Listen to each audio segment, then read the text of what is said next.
Halo Baraya Priangan, bertemu kembali dengan saya Irma Normalia di Potret Mengurai Cerita Membingkai Asa. Tapi sebelum kita lanjutkan perbincangannya dengan tokoh yang tentunya akan saya hadirkan, jangan lupa Baraya like, share, dan juga subscribe, dan jangan lupa nyalakan lonceng notifikasinya.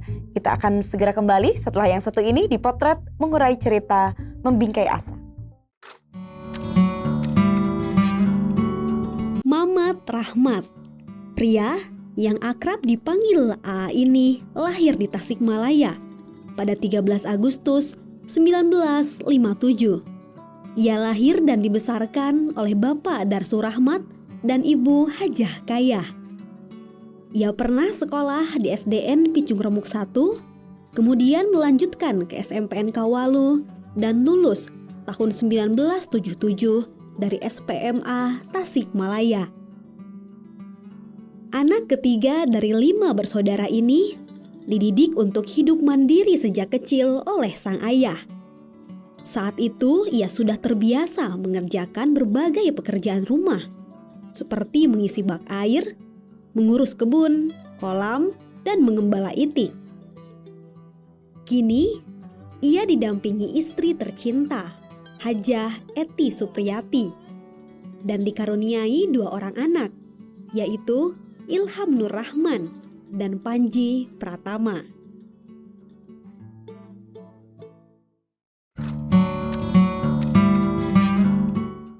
Kembali di Potret Mengurai Cerita Membingkai Asa, dan kita akan langsung sambut narasumber kita pada hari ini. Ada AA Mamat yang merupakan Wakil Ketua DPRD Kota Tasikmalaya. Assalamualaikum, AA, begitu ya biasa disapa? Ya. Waalaikumsalam warahmatullahi wabarakatuh. Ini kenapa sih semuanya manggil AA? Ada cerita, gitu ya. Ada cerita pada tahun 79 dulu. Di Lemur istilahnya, di kampung itu ada pemilihan ketua pemuda. Ya, calonnya itu ada 4. Yang 4-4-nya mencalonkan jadi ketua pemuda yang namanya sama. 4-4-nya namanya ya, Mamat begitu? Iya, namanya Mamat gitu. Oke, bisa begitu ya Pak? Satunya Mamat saya, Mamat Rahmat. Itu malah ditambah Mamat Rahmat Umis. Karena itu. kumisnya. Ya, karena kumisnya. Yang keduanya Mamat Gendut, karena orangnya gendut. Terus? Itu. Yang ketiganya Mamat Kana, karena bapaknya Mang Kana gitu. Disebutin binnya gitu ya? Binnya gitu. Dan akhirnya dalam pemilihan ketua pemuda pada tahun 79 itu saya yang terpilih. Karena saya terpilih, ya sekarang wajib kita sebagai anggota pemuda dan pemudi ini yang terpilih saudara kita panggil Mamat gitu. Jadi Mamat Kumis, tambahnya itu pakai Umis. Kumis. Iya, itu. Sampai sekarang malah dipanggil. Sampai sekarang. Kalau sekarang udah dirubah lagi singkatan. Apa tuh? AA-nya itu jadi aki-aki gitu. Ya, itu. Karena memang udah tua gitu. Saya ini udah berada di umur 65 tahun. 65 tahun. 65 tahun. AA tuh dibesarkan di mana? Saya dibesarkan di Kawalu, dilahirkan di Kawalu. Lahir pada tanggal 13 bulan Agustus 1957. Di Kawalu sampai sekarang masih di Kawalu. Dan dilahirkan dari keluarga bapak seorang guru SD dan ibu seorang ibu rumah tangga. Alhamdulillah saya jadi yang sekarang itu di keluarga anak nomor 3 dari 5 bersaudara. 2 putri, ke atas kakak saya 2 putri, ke bawah adik saya putri 2. Jadi saya laki-laki sendiri itu. Wow, luar biasa. Satu-satunya, semuanya sarjana, alhamdulillah. Alhamdulillah. Dan seperti hasil, apa? Laki-laki satu-satunya dimanjakan kah atau malah yang paling keras didikannya? Saya itu malah anak yang paling keras dididik. Dari mulai SD itu di keluarga itu sudah dibagi-bagi. Apanya tuh? Dibagi-bagi tugas di dalam keluarga. Saya itu urusan mengisi bak untuk mandi, untuk nyuci. Caranya? Caranya ya setiap bak itu harus diisi setiap hari sama saya. Gimana cara ngisi baknya, Pak? Ya ditimba air nimba dari sumur. Oh, masih belum ada Belum, mesin air ya belum waktu ada itu? sanyo, belum ada pompa gitu, tapi masih ditimba itu. Pakai gerekan gitu, Pakai pakai ember. gerekan, pakai ember itu harus penuh untuk semua mandi keluarga. Tugasnya anak laki-laki. Tugasnya anak laki-laki Sejak pada waktu umur? itu. Sejak umur dari SD kelas 2. Kelas 2 berarti sekitar Kelas 2 9 dia umur tahun, 9 8 tahun tahun ya. jalan. Ya. Aha. Gitu. Itu siapa yang paling keras? Bapak atau ibu? Bapak. Bapak. Kalau ibu, bapak saya mukul saya, ibu yang langsung merangkul saya gitu. Karena menurut ibu mah ini anak emas nih, anak cowok satu-satunya Ya kan. itu salah satunya bagian daripada kasih sayang ibu itu ke saya itu sangat berlebih. Gitu. Kalau bapak itu keras, disiplin. Oh kerasnya, nggak bakalan ada tandingannya gitu. Didikan yang sangat keras. Tapi Ya. yang membuat mungkin AA sekarang bisa sekuat ini dan setegar ini menjalani Ya karena kehidupan. itu salah satunya karena pengalaman-pengalaman hidup yang memang disiplin dan keras. Gitu.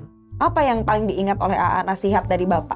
Yang ingat paling diingat dari bapak itu menyatakan kamu itu anak laki-laki di dalam keluarga harus jadi penanggung keluarga, harus tanggung jawab sampai kapanpun kamu itu harus menanggung semua keluarga. Gitu. Saya merinding loh. Karena mungkin itulah yang menjadi bekal sampai Ya. saat ini. Sampai saat ini gitu, karena ya buktinya kakak-kakak saya yang 2 ke atas dan adik-adik saya itu semuanya ya berlindung ke saya, ada masalah, ada apa gitu, semuanya Jadi gimana betul, saya. yang diucapkan oleh Bapak itu betul. Betul. Bahwa AA itu menjadi apa ya disebutnya pundaknya Pundak, keluar. betul. Sampai awalnya kan saya pernah jadi PNS. Pada tahun 79 saya diangkat jadi PNS dari penyuluh pertanian. Karena SD tahun 70 saya lulus, SMP 74 dan SLA tahun 77 dari SPMA saya sekolah pertanian. Pertanian. Karena di dalam keluarga itu bapak itu membagi-bagi anak. Ada yang ke SMA, ada yang ke SPG, ada yang ke kesehatan, ada yang di SMA 2, yang satu lagi di jurusan olahraga. Jadi dan saya ada yang disuruh pesantren, saya malah di sekolah pertanian. Dan Itu maksudnya Bapak dibagi-bagi itu seperti apa? Mungkin Bapak supaya waktu di itu bertanya, keluarga itu Bapak berbicara di keluarga itu semuanya ada keahlian masing-masing. wow. Jadi urusan ini ditangani, urusan ini tangani. Jadi semuanya ada keahlian katanya itu. Jadi ini yang jadi guru udah dicetak untuk jadi guru, tapi kenyataannya tidak jadi guru. Sekarang juga ya sekarang udah pensiun. Itu hanya tinggal satu lagi adik saya yang paling kecil yang sekarang jadi guru di Bandung, masih belum pensiun itu.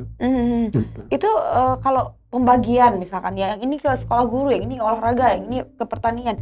Apakah itu ditanyakan dulu ke anak-anak atau Bapak yang menentukan? Bapak yang menentukan. Saya itu mau masuk STM. Tadinya. Cita-citanya bahkan saya masuk ke STM, daftar sekolah ke STM, sampai celana panjang saya dijual ke Gunung Sabelah. Kenapa dijual, Pak? Dijual buat daftar sekolah ke Oh, STM. buat bayar daftar. Udah bayar daftar ke STM. Kenapa harus jual, nggak minta ke ibu gitu? Ya takut, Karena tidak diizinkan. karena itu diizinkan. Saya menjual naik sepeda, jual celana ke Gunung Sabelah. Pada waktu itu langsung dipakai daftar ke STM. Tahu-tahu ya saya sudah ikut Mapras, itu udah ikut Mapras. Itu lagi apa-apaan kamu? Mapras Pak, di mana? Di STM. Udah nggak marah. Tapi hari Senin saya dibonceng naik motor. Dibawa kemana? Kan bapak saya itu didaftarkan ke SPMA. Dibawa ke SPMA. SPMA ini daftar, katanya anak saya mau daftar, gitu ya. Nitip ya anak saya ini ke guru itu. Karena bapak memang pada tahu lah siapa bapak gitu. Akhirnya saya itu upaya waktu testing itu banyak yang disalah-salahkan agar saya tidak keterima. Sampai tangan diperiksa gini, apakah ini tukang kerja atau gimana gitu. Ini diperiksa halus enggak, apa kasar gitu. Itu pada waktu itu wawancara tertulis banyak yang disalahkan. Tadinya biar nggak lulus, Tapi ternyata malah lulus. Dan alhamdulillah saya itu selalu terbaik di sekolah. wah. Tapi ternakal di sekolah. Nakalnya gimana Pak, zaman dulu? Ya nakal, saya itu berantem. Berantem tuh setiap Anak tahun geng ya? tidak pernah nggak berkelahi. Oke. Saya itu selalu berkelahi lewat akibat dari main bola, akibat apa gitu. Ada sedikit-sedikit ya berkelahi. Pokoknya senggol bacok gitu. Ya udah nggak ada istilah saya tuh. Pada tahu teman-teman tuh, wah itu si Mamat pasti katanya. Udah gitu kalau lagi sekolah. Gitu. Ini lakonnya preman pensiun guys. Ya ini mah betul-betul saya tuh lama urusan di jalan. Begitu. Ini Karena- beneran nih Pak? Beneran, Oke. beneran boleh tanya anak saya. Jadi banyak teman-teman dari jalur wetan sampai sini tuh pada kenal saya. Yang namanya Mat Umis gitu. Pasti kenal saya di ekspedisi kendaraan pengusaha angkutan ini AS, TFT, DLY, SL tahu saya, orang-orang Chinese yang punya angkutan truk tahu saya. Oke. Karena saya juga pernah jadi pengurus angkutan kota jalur 03. Kalau ada masalah saya demo. Saya yang memimpin. Kalau ada dari pemerintah tidak jelas, saya yang selalu melawan itu. Meluruskan. Mengkonfirmasi. Iya, karena dulu juga ada iuran-iuran pungutan-pungutan yang tidak jelas. Saya itu tidak terima. Buat apa kok pemerintah begini caranya? Warganda meminta gini, wali kota meminta begini gitu kan. Saya yang ini, yang selalu pernah ditahan segala macam saya tuh. Ditahan Di Polres, di Kodim pernah. karena demonya Karena itu. demonya itu karena bikin keributan seolah-olah saya itu. Gitu. Tapi di masa sekolah Bapak oke nakal, berantem, gelut gitu ya Pak. Itu orang tua nggak gimana-gimana? Bapak kan galak nih sebutin deh ya, keras Iya. gitu.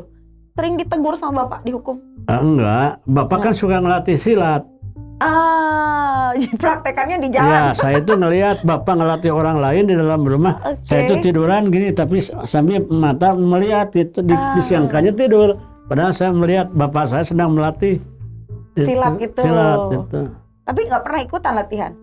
Ya pernah sebentar lah itu. Dan juga pernah jadi ketua IPSI di Kota Tasikmalaya. Saya itu pernah. Lama juga ngurus perguruan bela diri. Oke. Lama. Jadi pimpinan daerah di Kota Tasikmalaya. Tapi di sekolah dulu di Di sekolah itu dari mulai SD saya tuh tidak ada Berantemnya. berantem itu, tidak ada istilah tahun Tuhan. kosong. Pasti setiap tahun saya tuh berkelahi. Udah pernah ini di SMP, di SLA, sampai kemarin-kemarin juga masih baru-baru ini saya tuh masih Baru-baru ini masih berkelahi Pak? masih ribut gitu lah. Itu. Saya ribut. Boleh tanya di Kawalu yang namanya. Kalau ada main bola mesti ada saya mesti ribut. Kenapa sih Pak? Kenapa seneng banget ribut? Ya seneng aja gitu. Kalau memang udah ribut rasanya tenang itu. Itu gini ini gara-gara.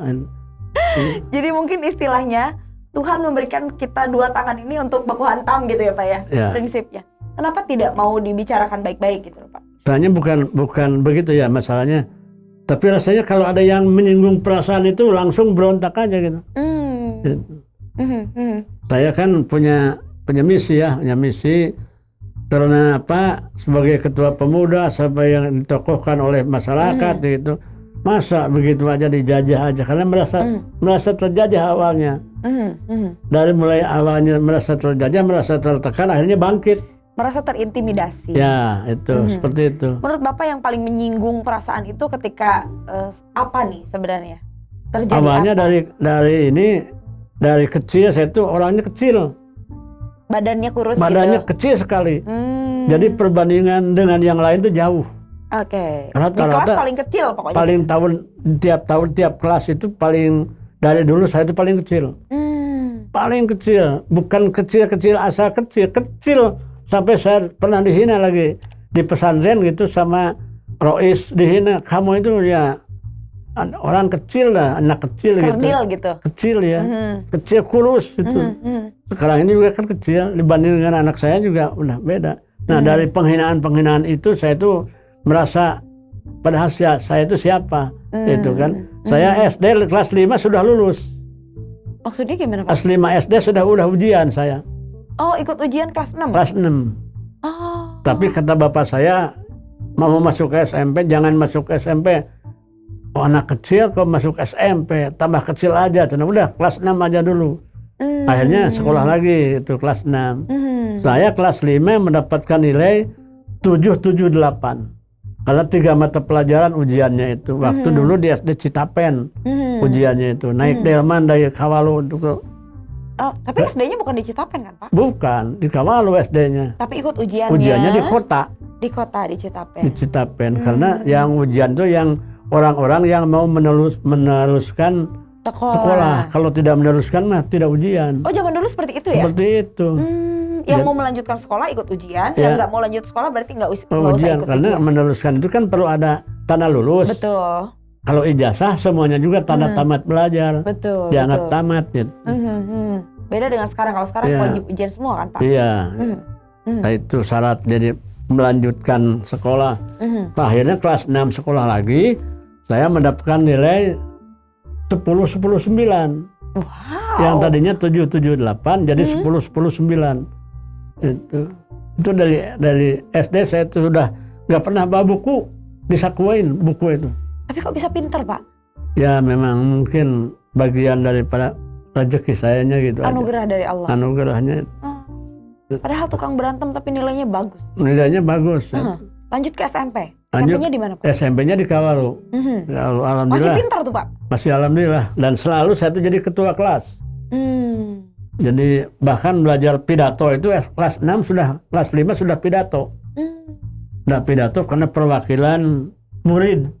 Yang di mau perpisahan perpisahan kelas 6 kan, ya, lulusan kan.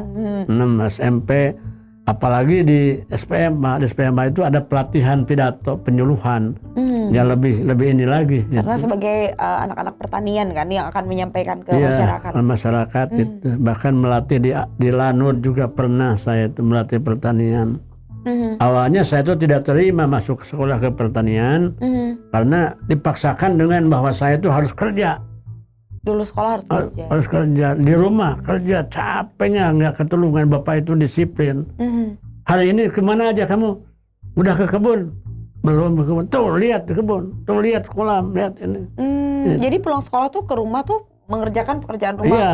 Ke kebun, ke kolam. Ke kebun, ke kolam, di ke kebun sawah. apa tuh yang ditanam Pak? Pada waktu itu yang sekarang udah habis, nanam cengkeh. Nanam cengkeh yang kalau musim kemarau itu tiap pagi atau tiap sore itu memikul air, jadi menyiram. Dicebor. Gitu. Bahkan saya tuh aneh ya, saya itu pernah jadi pengembala itik.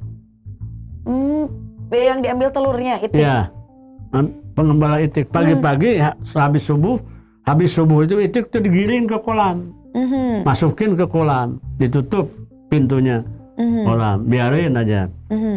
Terus ngasih makan sama ini pohon kawung.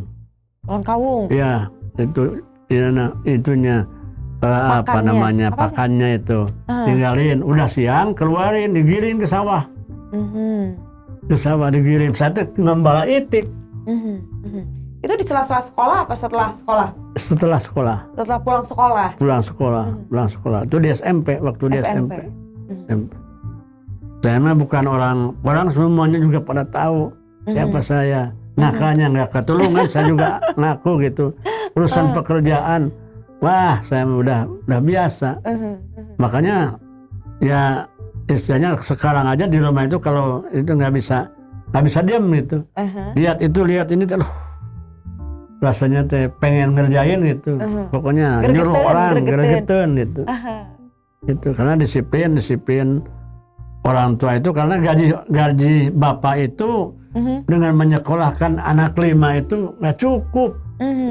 Jadi anak-anaknya dituntut untuk membantu. Untuk membantu. Tiap tahun itu menjual sawah.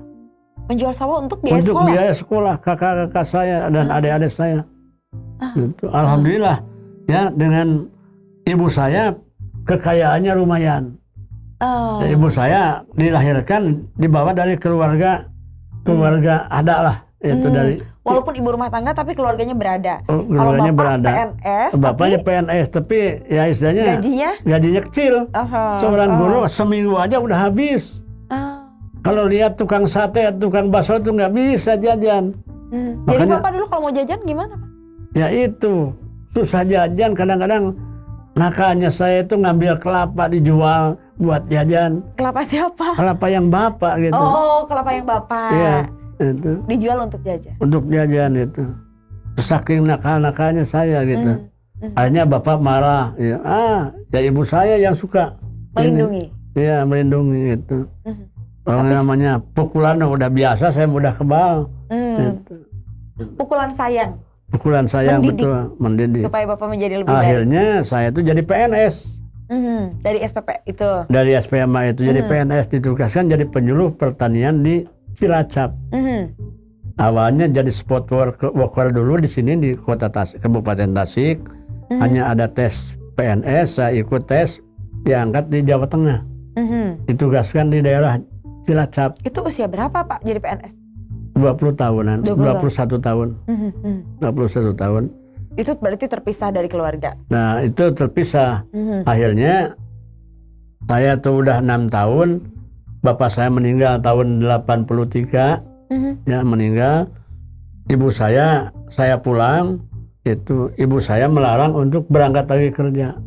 Oh. Karena sudah tidak ada tulang punggung ya keluarga. udah tidak ada siapa-siapa. Katanya, kalau sayang sama emak, kamu itu jangan kemana-mana. Gak usah kerja, mau apa, mau kolam, mau gunung, mau sawah, silahkan ambil. Silahkan digunakan gitu. Apa yang Anda mau gitu. Tapi tidak boleh pergi lagi ke Jawa Tidak Tengah. boleh pergi lagi gitu. Karena kakak saya di Makassar. Sampai sekarang belum pulang di Makassar. Sudah berapa puluh tahun Pak? Ya itu dari mulai tahun 80. Jadi komunikasinya seperti apa? Ya sekarang paling ya setahun sekali lah. Ada? Ada. Pulang? Ada sudah mudik pulang, gitu ya? tapi belum nggak pindah gitu. Oh iya, masih Pindah. tetap menetap di sana. Menetap di sana. Yang Untuk kedua saudara yang lain? di Jakarta, yang ketiga yang di Lampung, sekarang di Sukabumi, yang terakhir di Bandung di Sapa TNI Angkatan Darat. Semuanya sukses. Semuanya Berkat alhamdulillah, didikan. PNS semua, sarjana semua. Itu. Cuma saya aja yang gagal. Itu Kenapa? sekolah. Nggak gagal loh Pak. Sekolah itu. Bisa menjadi anggota parlemen tuh sesuatu yang sangat luar Ya. biasa loh. Setelah saya sama ibu saya berbicara, nggak usah kemana-mana, di sini saja, nggak bakalan nggak makan. Silahkan mau jual sawah, mau jual kebun, mau jual balong, bebas katanya. Ini buat kamu, asal kamu di sini. Terus? Itu karena ya ibu tidak ada siapa-siapa lagi. Ya akhirnya saya pulang, nggak berangkat lagi kerja. Akhirnya datang dari dinas menanyakan bagaimana ini kamu tidak pernah kerja. Saya bilang mau keluar karena begini-begini. Bikin permohonan keluar, ditandatangan langsung aja. Nah itu berhenti. Ditinggalkan itu PNS. Ditinggalkan Padahal saat itu PNS. banyak banget loh yang mau ya Pak. Ya sudah rebutan. Iya kan? Waktu itu. Saya Tapi tuh waktu udah itu Bapak tidak berpikir lebar gitu? enggak. Karena ibu satu-satunya. Karena yakin ibu satu-satunya. Ibu yang dari kecil sangat sayang kepada saya. Sekarang ini saya harus menurut sama ibu. Gitu. Lalu apa yang Bapak kerjakan? Nah setelah itu saya jadi ketua pemuda itu. Oh. Setelah jadi ketua pemuda, banyak kegiatan di desa.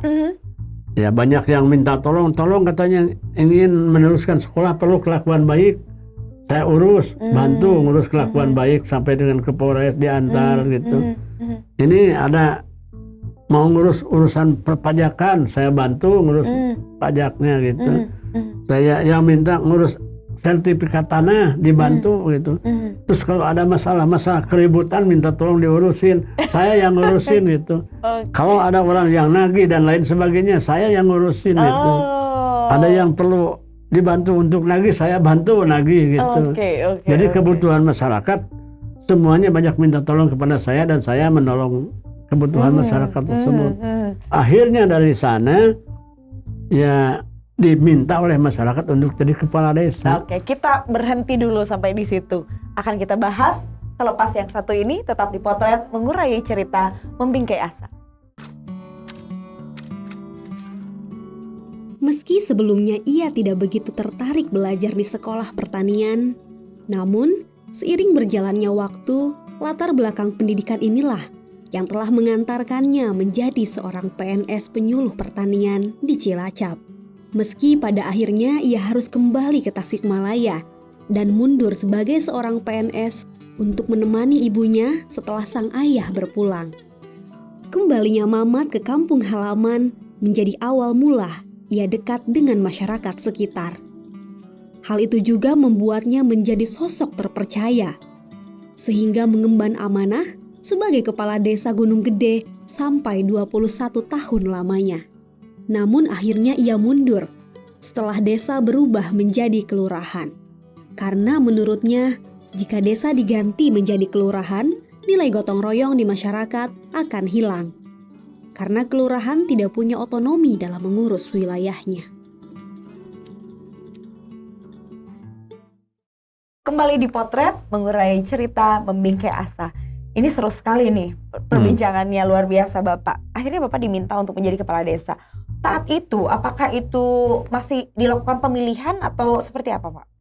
Masih dilakukan pemilihan. Langsung oleh rakyat? Ya, langsung oleh rakyat. Gitu.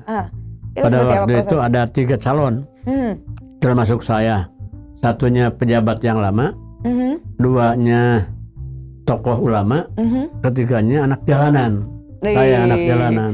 Preman jalanan. Ya, preman jalanan barangkali itu. Usia berapa tuh Pak? Usia di 30 30 tahun. 20 tahun. Sudah menikah? Udah. Sudah menikah. Ya. Seperti apa prosesnya? Melawan incumbent kan? Orang yang sudah pernah menjabat kan? Ya. Berat waktu itu? Ya, saya itu merasa tidak berat gitu. Karena alhamdulillah pada waktu itu ya saya itu di semua RT RW itu ya punya channel gitu, atau istilahnya kekenalan lah, keluarga gitu. Dan juga banyak membawa nama orang tua. Jadi banyak yang namanya para orang tua, para masyarakat itu, tokoh-tokohnya itu hampir rata-rata itu murid Bapak dan keluarga Bapak, karena Bapak dan Ibu keluarga besar lah. Di desa Gunung Gede itu dianggap mayoritas, termasuk kemuhajir juga itu masih saudara itu. Hanya jarang ketemu aja gitu. Gitu. Kalau di Runut itu wah dekat sekali, masih dekat sekali gitu. Gitu. Jadi suaranya itu alhamdulillah saya itu mendapatkan 60%. Wow. Yang 40% itu terbagi dua yang dua. calon itu. Ya, Oke. Bapak berapa lama menjadi kepala desa? Yang 9 mulai itu 88, pelantikan itu 88, pemilihan 87, dilantik tahun 88, tambah 8 tahun. Karena Undang-Undang Nomor 5 tahun 79 pada waktu itu masa baktinya 8 tahun. Oh, saat itu 8 tahun. 8 tahun. Okay. Jadi 88 sampai 96 itu udah selesai. 8 tahun tuh. 8 tahun itu ikut lagi dari kebadanaan itu bukannya pemilihan, tapi saya tuh malah dikasih SK pejabat. Langsung tanpa dipilih dasarnya apa gimana. Saya itu pejabat karena 2 tahun panitia membentuk panitia, tidak ada yang mau mencalonkan. Akhirnya saya ditunjuk lagi jadi pejabat. Digebuk jika ada Bapak. Gitu. Nah, itu salah satunya mungkin itu. Tapi mungkin juga karena kinerja Bapak yang sangat luar biasa. Ya alhamdulillah kinerja itu setiap lomba saya itu tidak suka ikut lomba kalau cuma tingkat kabupaten. Oh gitu. Percuma saya bilang itu. Untuk apa? Lomba tingkat kabupaten apa hadiahnya? Itunya. Cuma juara kabupaten, kalau tingkat provinsi saya selalu juara tingkat provinsi. Itu lomba apa yang ikutnya? Satu lomba desa dulu. Yang dikatakan lomba desa. Oh iya. Nah, itu unsur pemerintahan desa segalanya. Segalanya itu. Yang keduanya P2WKSS. Wanita Keluar Sejahtera. Itu P2WKSS. Lomba GHBP. Gerakan Hidup Budaya Berpancasila. Itu. Terus lomba LKMD. Khusus LKMD gitu. Itu yang biasa saya ikuti dan selalu menjadi juara di tingkat provinsi. Gitu. Sampai bisa saya itu dengan bupati pada waktu itu bargaining dulu. Saya siap untuk ke tingkat provinsi, tapi apa hadiahnya? Begitu. Sampai berani begitu. Itu satunya katanya motor, dan keduanya nanti diberikan anggaran 10 juta untuk beli tanah katanya. Oke tanah Pak. Desa. Ya tanah desa gitu. Saya ngambil motor aja. Kalau motor hadiahnya saya ya akhirnya dapat motor. Dapat motor Suzuki A100. Itu untuk inventaris desa. Untuk inventaris desa gitu. Gitu. Jadi berapa lama totalnya Pak? 8. Totalnya 8. Terus setelah itu 6 tahun. Oh 6 tahun. Berarti 14 tahun. 14 tahun. Terus 14 tahun tambah lagi yang Undang-Undang Nomor 32. Undang-Undang Nomor 32 2004. Berapa Itu tahun? 5 tahun. 5 tahun. Berarti Iya. jadi berapa tuh? 19. Berarti 19 tambah lagi 2 tahun jadi PLT lurah karena pemerintahan kota kabupaten itu jadi kota dan kabupaten. Ini Gunung Gede masuk ke kota, ada PLT lurah. Saya jadi PLT dulu, belum ada lurah pada waktu itu. Bagaimana rasanya memegang tampuk kekuasaan di satu desa selama bertahun-tahun gitu, Pak? Gak Saya itu bosan, Pak? sangat puas, sangat nikmat, puas segala-galanya. Selama 21 tahun tidak pernah menerima gaji, tidak pernah nanda tangan gaji. Uangnya dikemanain, Pak? Ya, uang Gaji. APPKD itu kan anggaran penerimaan dan pengeluaran keuangan desa. Yang terima honor itu dari mulai sekdes aja ke bawah, sekdes, kaur gitu. Ada kaur pemerintahan, ada kaur ketertiban, Iya. ada kaur kesra, ada kaur keuangan, ada kepala dusun. Itu aja yang terima, saya mah nggak pernah. Kenapa tidak mau menerima? Ya, Tidak mau menerima uang, kenapa? ya cukup lah, ada lah, nggak usah cari dari sana gitu. Selain menjadi kepala desa, Bapak bisnis.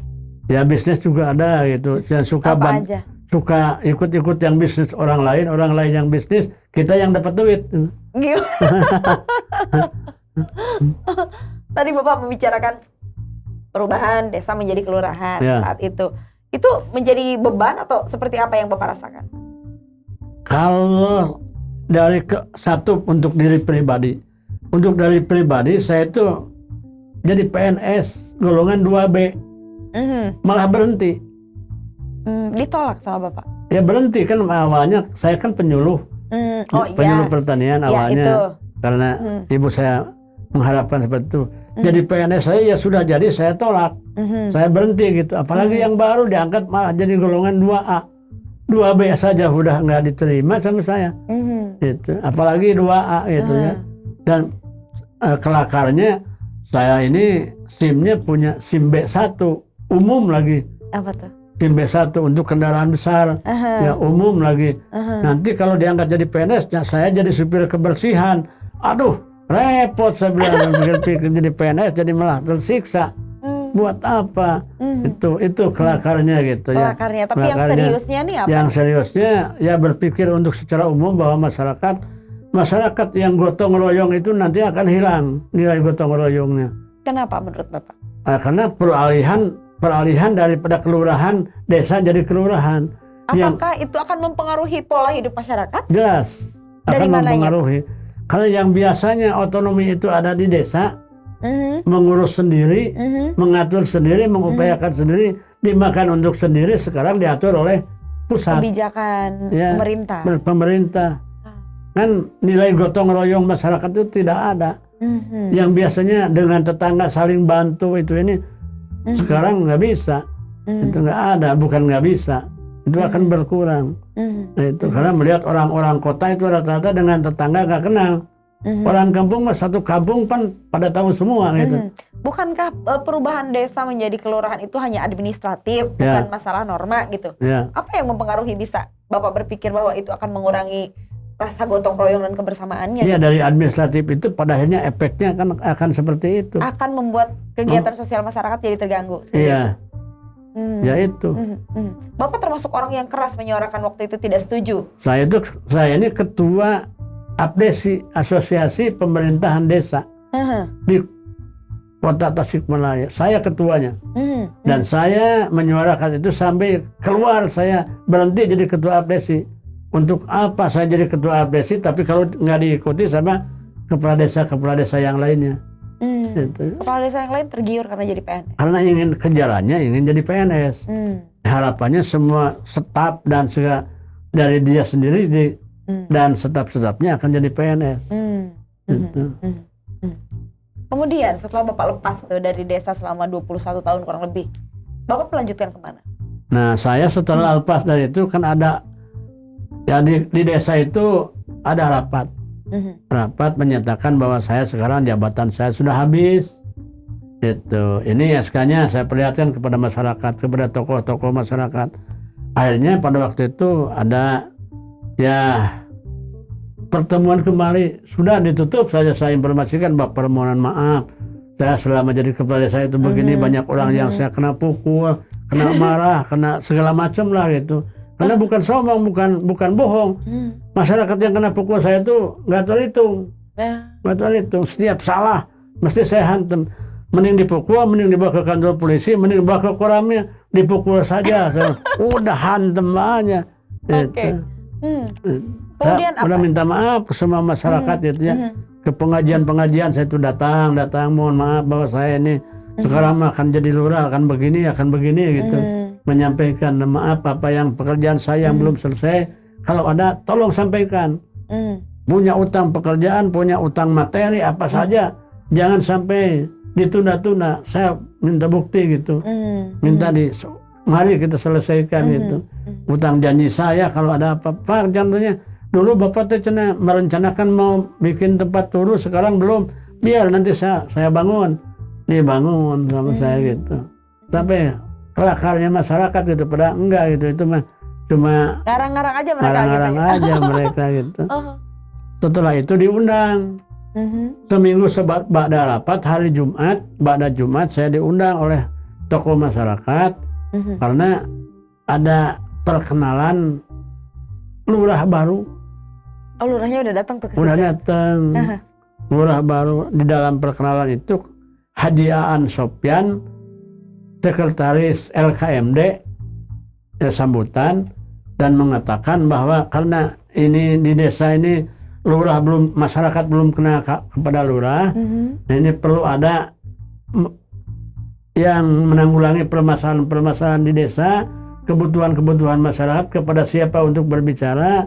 Katanya ini perlu ada yang melanjutkan, itu perlu naik untuk jadi anggota dewan, itu. Saya pertanyakan siap enggak? Belum tentu siap. Oke saja gitu. Pada akhirnya ada yang pertanyaan, kira-kira dari partai mana gitu. Saya kan bapak saya komisaris Golkar, saya itu tokoh Golkar pada waktu itu. Udah jadi tim pemenangan Golkar gitu ya. Karena di Golkar udah habis, waktu ini nomor urutnya kuotanya sudah habis. Itu ada Pak Haji Sari pada waktu itu, udah mantan wali kota sekarang, ikut partai PAN saja katanya. Akhirnya kalau memang nggak ada PKI pun katanya apa itu? orang pilih gitu. Yang penting saya calonnya gitu. Baik, sebentar Pak, kita harus cut dulu, tahan dulu. Ini seru tapi sedikit ngeri. Kita akan lanjutkan setelah yang satu ini. Tetap di Potret, mengurai cerita, membingkai asa.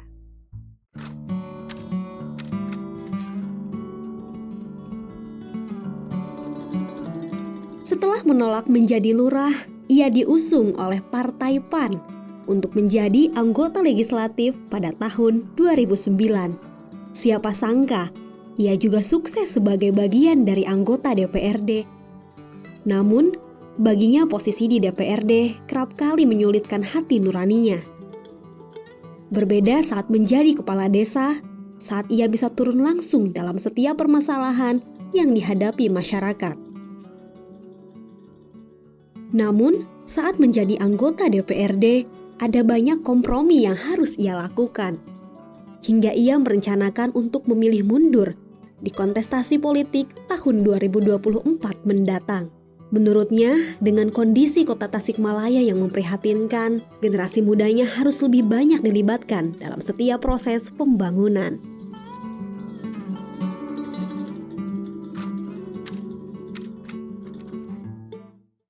Baik, Baraya Priangan kembali di Potret, mengurai cerita, membingkai asa. Saya jadi gerah nih Pak. Kita lanjutkan lagi. Akhirnya memilih PAN, Partai Amanat Nasional. Yang saat itu mungkin partai baru ya, bukan bukan partai yang seperti yang Bapak sebutkan Golkar atau PDI yang sudah punya nama. Kenapa Bapak menjatuhkan diri ke Partai Amanat Nasional? Karena ya idolanya Pak Amin Rais. Idolanya Pak Amin Rais, dan pada itu yang waktu itu membisikkan kepada saya Pak Haji Sarip, seorang wali kota pada waktu itu. Itu Jadi akhirnya saya oke lah ke PAN aja, wali kotanya Pak Haji Sarip, saya bilang itu. Jadi kita akan bisa berkomunikasi gitu. Itu. Nah pada waktu itu sehingga pada malam minggu Pak Haji Aan Sopyan itu yang pada waktu sambutan sehingga menyatakan bahwa partai apa saja PKI pun nggak apa-apa, itu akhirnya dipanggil sama Koramil. Jadi kasus kan dipanggil ke kantor jadi Koramil. kasus kah? Jadi kasus. Karena pembicaraan masalah PKI itu. Iya, akhirnya dia menjawab, itu mah Pak, saya mah kenapa PKB boleh, PKS boleh, kalau PKI nggak boleh katanya. Itu kan PKB itu kan Partai Kebangkitan Bangsa, PKS Partai Keadilan Sejahtera, PKI juga nggak apa-apa, Partai Kumis Indonesia katanya. Itu kenapa PKB boleh, kenapa ini PKI nggak boleh? Jadi PKI itu Baraya Partai Kumis Indonesia gitu ya. Itu. Ketua partainya ini yang paling kumisnya paling gondrong. Udah deg-degan tadi Irma ya ngomongin Ya, PKI. Ternyata Partai Kumis. Memang mereka juga yang Pak Haji Aan juga pada waktu itu orangnya udah gelagapan nih minta pertanggungjawaban bahasa atas itu. pembicaraan Ya itu. karena spontanitas aja. Betul. Itu ada Partai Kumis kebetulan sayanya begini begitu. Udah itu, dan alhamdulillah pada waktu pemilu tahun 2009 saya mendapatkan suara terbanyak se-Kota Tasikmalaya di Partai Amanat Nasional. Itu idealnya pada waktu itu saya itu sudah menjadi ketua, sudah jadi wakil pimpinan. Nah, tapi karena saya bukan pengurus, belum jadi pengurus Di di partai DPC. gitu, DPD-nya gitu. Akhirnya sama yang lain gitu. Nah, setelah 2009 baru saya jadi bendahara partai pada waktu itu. Tetapi saya tidak mengusulkan untuk ngotot jadi wakil, udah aja. Bukan bagian saya gitu. Kenapa repot yang gitu-gitu juga. Yang Gitu. penting Bapak bisa bekerja dengan baik. Ya, yang itu aja amanat masyarakat aja yang pinggir gitu. Betul. Kemudian masuk menjadi anggota dewan. Apa itu sesuatu yang baru buat Bapak kan? Yang tadinya Bapak mengurusi desa masuk ke parlemen gitu ya. Seperti apa rasanya Pak? Pertama kali menginjakan kaki di gedung dewan tuh gimana? Aduh, kurang-kurangnya ya jadi capek perasaan. Kenapa? Kenapa? Kalau di masyarakat itu sifatnya langsung. Kalau ada apa-apa itu kan langsung set langsung. Bila perlu kita lari ke kecamatan, bila perlu lari ke kabupaten menghadap bupati ada apa. Kalau ada aspirasi masyarakat itu kan. Kalau ini kan ada aturan, ada tatanan aturan harus betul-betul, ini nggak bisa sembarangan gitu kan. Kalau dulu zaman saya jadi kepala desa itu istilahnya ada jalan yang belum diaspal, saya itu langsung datang ke bupati, jalan saya itu belum diaspal, bisa otomatis besoknya juga selesai dikerjakan. Torolong gitu ya Pak ya? Untuk saya gitu, karena prestasi di desa yang sangat bagus, yang banyak membawa nama ke tingkat provinsi. Bahkan saya tuh pernah jadi teladan provinsi, kepala desa teladan itu tingkat nasional itu untuk perwakilan Jawa Barat. Jadi namanya bupati itu cukup ya tahu siapa saya gitu kalau ada kegiatan, karena dorongan istri saya memang aktif lah, orang betul-betul aktivis gitu. Istri juga seorang aktivis. Alhamdulillah itu saya juga. Oke, kita sebelum lanjut ke dewan nih, bertemu dengan istri itu di mana Pak? Saya sedang melatih silat pada waktu itu di BCA. Tahu-tahu ada lagi yang latihan silat itu. Ada yang latihan silat dari yang lain itu. Oke. Itu. Sama-sama petarung. Iya. Itu. Siapa dia? Saya bilang gitu ya. Gelis ya, herang ya gitu. Saya tanya, mau kemana pulangnya? Ke Kawalu. Gitu. Kalau kita bareng yuk. Ayo Mangga Mang. Tahu-tahu ponakan saya itu. Ponakan? Ponakan, anak sifat kakak saya, anak masih baraya lah masih ya? saudara ya, betul, saudara. Terus jatuh jadi cinta ibunya Bapak? dengan neneknya itu kakak adik, ibu saya dengan neneknya itu. Gitu. Akhirnya saya tanya ke bapaknya, gitu, Pang, budak orang kawin lah budak teh, gitu. Naon kawin ngaralunah bae. Dianggap heureuy, dianggap canda ya. Ya akhirnya nikah. Jadi menikah. Jodoh ya Pak. Jodoh. Kemudian dan akhirnya support di perguruan silat saya naik jadi pimpinannya. Gitu. Dan istri? Ya istri masih itu tetap aktif di perguruan. Ya sampai lahirnya ini lah udah enggak sekarang. Tapi ibu rumah tangga di rumah? Ibu rumah PNS. PNS? Sekarang jadi PNS. Baru saja dilantik jadi sekretaris, bukan sekretaris, kasih kesejahteraan rakyat dan Ekbang di Kelurahan Gunung Gede. Jadi sekarang wanita karir juga. Wanita karir. Karena kesibukannya, ya? bapak sibuk, ibu AA sibuk, ibu juga sibuk. Anak-anak di rumah gimana? Alhamdulillah sudah kita bagi-bagi, bagi-bagi. Jadi ada istilah, ada saya, ada mamanya, dan juga enggak ada jadi masalah. Dan urusan makan anak saya tuh bisa masak sendiri, semuanya juga. Anak-anak diajarkan mandiri seperti AA dulu diajarkan mandiri mencuci segala macam itu, ngepel, nyapu biasa, boleh tanya anak saya. Biasa. Kalau kerjaan yang ringan sampai yang mengeluarkan tenaga itu biasa. Anak saya itu. Dan istri sangat support untuk AA berkarir di politik. Sangat support. Takut, kan politik tuh banyak godaannya. Ya, karena gitu kan. Istri saya juga sarjana politik. Sarjana politik, S2 politik juga. Jadi karena, sangat memahami. Ya, karena saya itu selagi jadi anggota dewan itu saya ingin punya pacar mahasiswi. Saya ngomong saya ingin punya pacar mahasiswi. Ya, terus? Ya silakan saja sampai mengkerut gitu, ya sampai merengut. Gitu. Akhirnya saya daftarkan untuk ikut kuliah. Oh, istri itu kuliahnya setelah menikah dengan AA? Iya. Setelah menikah, udah selesai, cum laude yang paling baik dan nilainya dengan IP-nya 378 pada waktu itu. Nah, ya terbaik di sisipnya. Saya suruh lagi sekarang mah punya pacarnya, saya itu ingin S2, saya bilang gitu. Akhirnya kuliahkan lagi ke S2. Sekarang udah selesai. Alhamdulillah gitu. Jadi untuk kegiatan-kegiatan tuh di masyarakat tuh yang banyak berkiprah sekarang itu istri saya. Aktif di pengajian, di ibu-ibu, di olahraga, di PKK gitu. Ya luar biasa. Jadi, kita kembali nih ke anggota dewan yang tadi pertama kali Akang menginjakan kaki di gedung DPRD. Akang tadi mengalami kesulitan dengan tidak bisa secara langsung menyampaikan aspirasi masyarakat, harus poktorolong tadi karena ada berbagai macam aturan yang harus diikuti. Lalu apa solusinya? Sehingga akhirnya menyatakan bahwa kalau memang saya masih bisa jadi kepala desa, mendingan jadi kepala desa. Gitu ya. Ya solusinya akhirnya banyak penanggulangan pribadi. Mengeluarkan uang dari uang pribadi? Pribadi. Anak saya sampai berbicara begini, puguh ge, kalau demi orang lain mah gampang, kalau demi anaknya mah susah katanya. Sampai berbicara begitu. Karena memang itu tuntutan. Datang setelah menjadi anggota dewan itu ada istilah, saya nikahkan orang tersebut, saya nikahkan, ya. Saya yang ngurus pernikahannya. Bukan dinikahi? Bukan. Oh bukan. Saya nikahkan. Karena mereka tidak punya biaya untuk menikah. Ya, itu karena permasalahan lah gitu ya. Itu akhirnya datang ke rumah sakit, masuk ke rumah sakit karena ingin melahirkan. Saya yang ngurus di rumah sakit. Gitu. Orang goblok mau nikah saya yang nikahkan, melahirkan saya yang membayar biayanya. Kalau bikinnya nggak ngomong-ngomong, gitu kan. Kelakarnya kan seperti itu. Iya.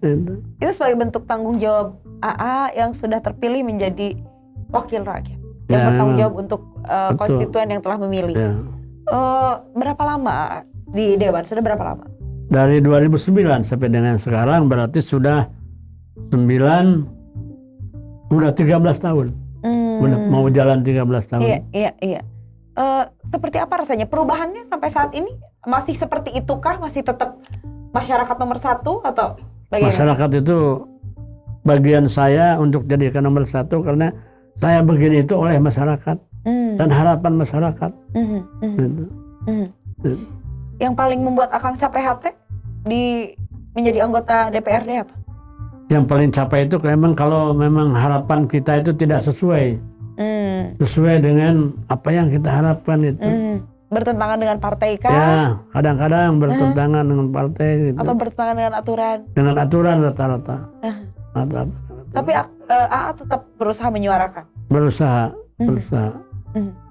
Walaupun itu bertentangan dengan partai sekalipun? Iya. Ya, saya itu di partai itu paling paham orang kalau udah saya turun, wah, mereka pada siapa saya gitu. Ya. Pernah bikin ribut Ya. di parlemen, di gedung DPR pernah bikin ribut? Kalau secara pribadi mah belum pernah. Tapi kalau dibawa ribut orang lain mah, Hayu mau ayo. mundur. Gitu. Aduh. Apa contohnya yang bikin AA emosi kalau lagi rapat misalkan? Oh, kalau lagi rapat mah nggak ada, paling nggak ada. paling nggak pernah, paling ya jadi penyelesai permasalahan ini, pendapat ini begini, hanya sehingga menimbulkan ada asumsi-asumsi lain gitu, hanya saya luruskan lah gitu, dan alhamdulillah bisa meluruskan, alhamdulillah. Banyak ya rekan-rekan yang berbicara kalau udah si A ngomong memberes katanya, banyak yang berbicara Jadi begitu. kalau sekarang sudah menjadi penengah. Ya barangkali bagian daripada itu karena memang pernah jadi ketua badan kehormatan. Jadi di anggota Di DPR? Di DPR gitu. Iya. Pernah 5 tahun jadi ketua badan kehormatan yang otomatis mengatur aturan hidup Iya, DPRD. betul. Etikanya seperti apa? Kode etik dan kode kehormatan. Iya, badan kehormatan. Jadi masih ada kepercayaan lah gitu. Karena memang udah tua mungkin semuanya manggil A, jadi pasti nurut ke A gitu. Sudah tua dan bijaksana. Ya, Menurut AA, kota Tasikmalaya sekarang ini seperti apa? aduh, kota Tasikmalaya ini ya bingung untuk dikedepankan. Kenapa? Ya, karena kondisi yang sekarang ini, harapan kota Tasikmalaya ingin jadi kota perdagangan termaju, industri perdagangan termaju di Jawa Barat itu berat sekali rasanya gitu. Banyak hambatan-hambatannya gitu. Apa Banyak. saja tuh?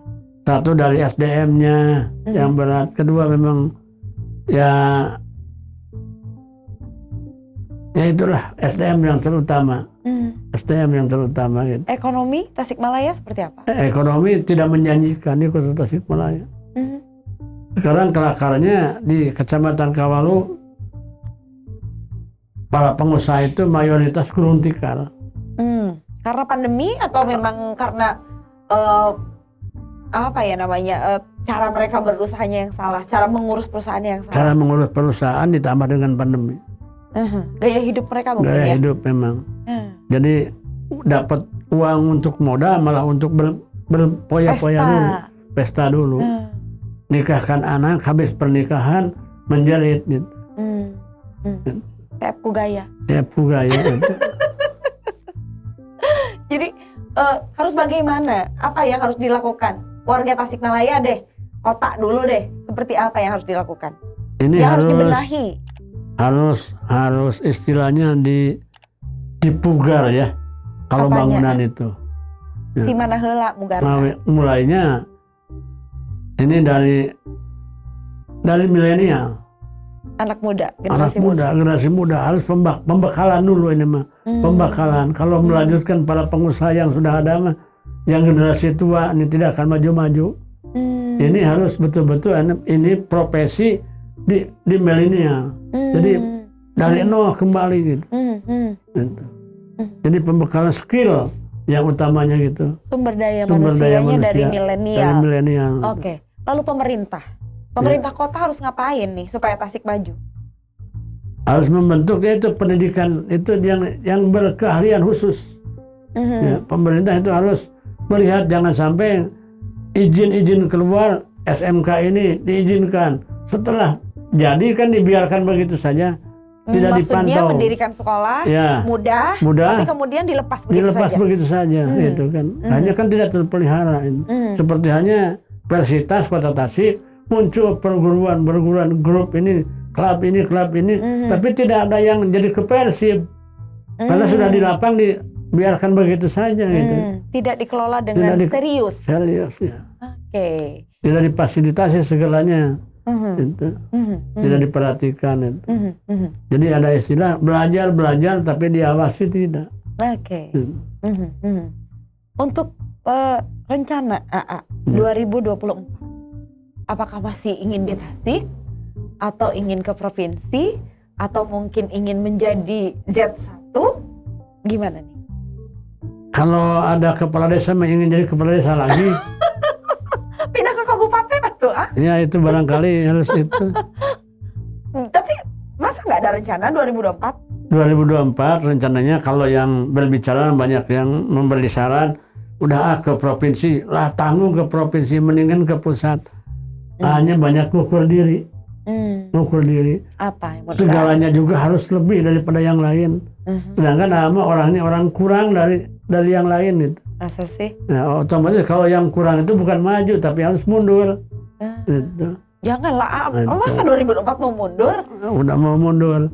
Gitu. Mau mundur seriusan ini? Mau mundur. Dari Dewan mau mundur? Iya, mau mundur. Tidak akan mencalonkan? Tidak, rencananya gitu.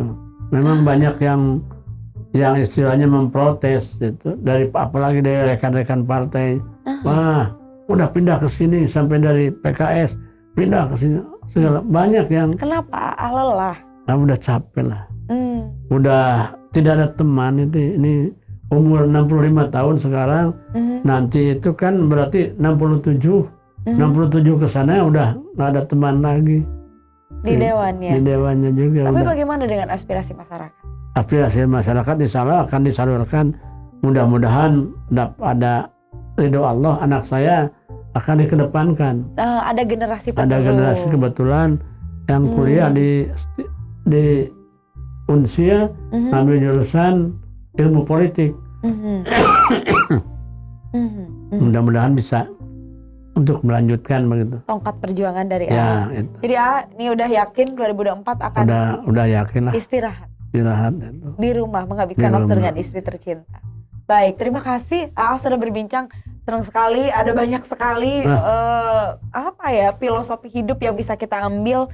Seseorang yang tadinya sebutkanlah berandalan jalanan bisa duduk di parlemen dan menjadi pemegang aspirasi masyarakat yang sangat luar biasa. Terakhir, AA boleh berikan statementnya untuk Baraya Priangan semua yang ada di rumah, untuk generasi milenial yang tadi AA bilang.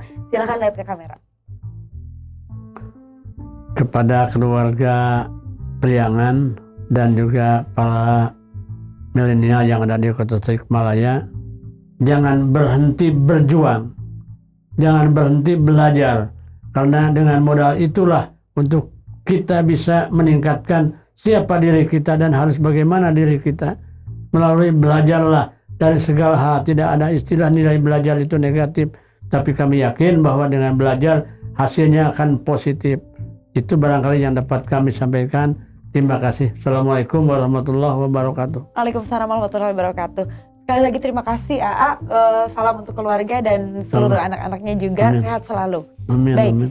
Baraya Priangan, sudah sampai di sini pembicaraan saya dengan seseorang yang sangat luar biasa, yang sangat saya tidak menyangka saya bisa jatuh cinta dengan AA Mamat, dan semoga kedepannya kita bisa bertemu lagi. Sekali lagi jangan lupa Baraya Priangan like, share dan juga subscribe, dan jangan lupa nyalakan lonceng notifikasinya.